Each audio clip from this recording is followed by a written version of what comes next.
Hello again. This is part 2 of our series about Sufism. And last time we spoke about the early history and its basic teachings and practices. And today we're going to discuss its later development, everything from medieval poetry to modern times. If anything, Sufism has become popular and known outside of Islam through its different expressions, like poetry and literature and even music. And one of the most famous ambassadors of Sufism, in the West at least, is the Persian poet Jalal ad-Din Rumi. He lived most of his life in Konya, Turkey, in the 13th century, but is still very popular today. In fact, recently he was the best-selling poet in America. He's so famous that even Beyoncé named her daughter after him because he was her favorite poet. He's also the founder of the Mevleviya order, which features our friends the whirling dervishes, which in itself has become one of the most famous images of Sufism as well. What makes Rumi stand out is his incredibly beautiful use of language to express the intricate philosophies of Sufism, often through metaphors. He, much like our friend Rabia from before, puts a lot of emphasis on love and intoxication in the divine presence. For example, you'll find in his poetry a lot of references to wine drinking and drunkenness and people falling hopelessly in love with beautiful women. And while these verses are beautiful in themselves, it should also be remembered that when he talks about intoxication and wine drinking, that is actually a metaphor for intoxication in love for God. And all of Rumi's verses are really deeply rooted in Sufism and Islam. Here's an example. I am not of this world, nor of the next, nor of paradise, nor of hell. I am not of Adam, nor of Eve, nor of Eden and Rizwan. My place is the placeless, my trace is the traceless. 'Tis neither body nor soul, for I belong to the soul of the beloved. I have put duality away, I have seen that the two worlds are one. One I seek, one I know, one I see, one I call. I am intoxicated with love's cup. The two worlds have passed out of my ken. I am so drunken in this world, that except of drunkenness and revelry, I have no tale to tell.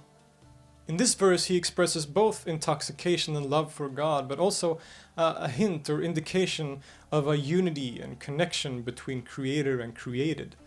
In fact, one can say semi-problematically that Sufism has tended to emphasize the immanence of God in the world more than other denominations. This became perhaps most prominently expressed by one of Rumi's contemporaries, Muhyiddin ibn al-Arabi and his followers and the school that followed him.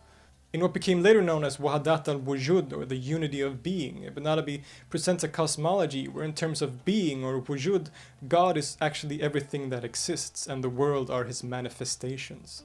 He writes the following: The world is illusory, it has no real existence. You have been made to imagine that the world is something separate and independently real outside of the absolute. But in reality this is not so. Now, Ibn Arabi should not be understood as a pantheist or even panentheist, as he very much still maintains the transcendence and incomparability of God to the world, while at the same time affirming his immanence and sameness. Needless to say, this doctrine has been very controversial, and while Ibn Arabi himself maybe didn't adhere to the philosophy of Wahadat al-Wujud as it became known later, many of his followers did, and it became a significant part of later Sufi philosophy. Discussions about what it means and how it should be understood has been a source of great debate throughout history. To his followers, like the famous Persian poet Jami, he's known as Sheikh al-Akbar, or the great master, the greatest master, while for people like Ibn Taymiyyah, which was his opponent, and the modern Wahhabi movement, he is often considered a heretic. Indeed, since medieval times and the influence of some of the people I've talked about, Sufism eventually grew to become the form of Islam practiced by the majority of the world's Muslims, right up until about the middle or late 19th century.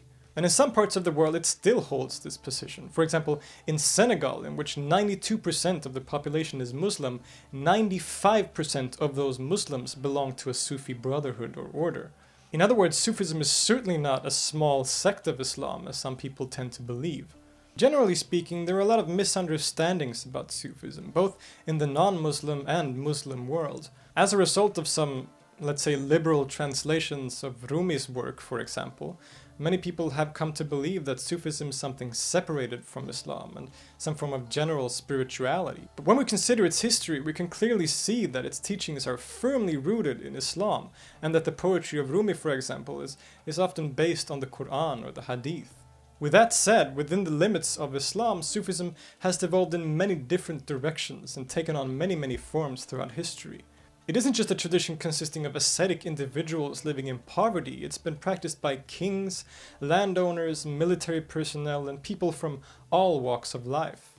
Any generalizations like this, including that Sufism is a peaceful version of Islam, should be viewed very cautiously. Nonetheless, Sufism is still strong today, and many of the old tariqas or orders still have a large following, and some new ones have even popped up from time to time, like the Tijaniya or the Muridiyya in West Africa. Sufism is also often associated with music today, as many Sufi orders have used music in their rituals. For example, there is Youssou N'Dour from Senegal, who belonged to the Muridiyya and has had a successful career in the West by, among other things, working with people like Peter Gabriel. In his songs, he often sings about very important people from West African Sufism, like the marabouts or sheikhs, and also the prophets of Islam. He even has an album called Egypt that is specifically written about Islam and Sufism. Another good example is the Qawwali singer Nusrat Fateh Ali Khan from the Chishtiya order. He became famous in the late 80s and 90s through albums like Must Must. There is more interest in Sufism in the West generally, partly stemming from the popularity of Rumi's poetry and also to some, you could say, New Age interpretations of Sufism. Its enormous diversity is really difficult to grasp, and a short video like this is really insufficient to talk about it all.